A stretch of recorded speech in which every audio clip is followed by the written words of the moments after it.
Hello, my name is Anna Castoldi. I am a toxicologist working at EFSA. My work involves assessing the safety of chemicals in food.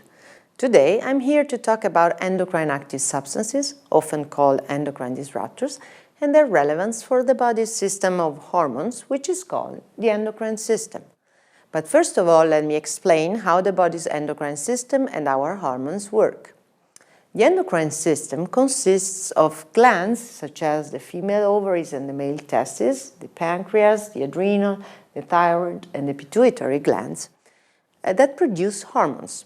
From prenatal to old age, hormones released into the bloodstream travel throughout the body and trigger specific responses that regulate the organs and body functions, for example, brain and sexual development, reproduction, mood, metabolism, and blood sugar levels.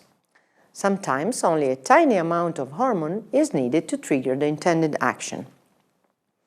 Imbalances and malfunctions of the endocrine system can result in well-known diseases, such as diabetes and obesity, infertility, and cancer.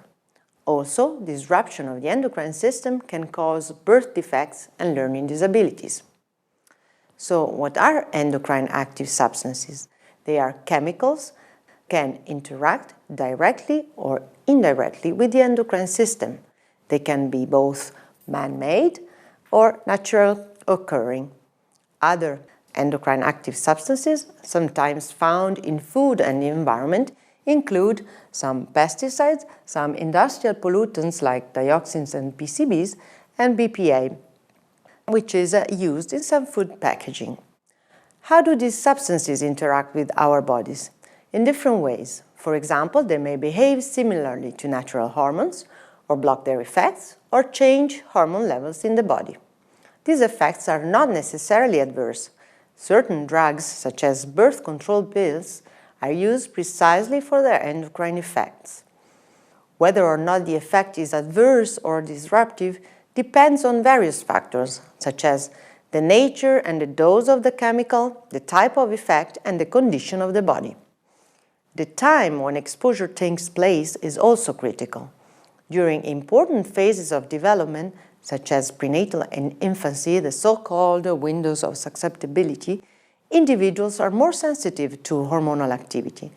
In other words, the same amount of an endocrine disruptor could damage the fetus without affecting the mother. Can scientists assess the safety of endocrine active substances? Endocrine activity is one of several aspects that scientists consider in the assessment of chemical risks to consumers. The results of toxicological tests and studies are key sources of information in evaluating the potential risks to public health from these substances. Together with other European and international scientific advisory bodies, EFSA is actively involved in deepening our knowledge of endocrine active substances and assessing the human and environmental health risks in order to ensure the safety of consumers.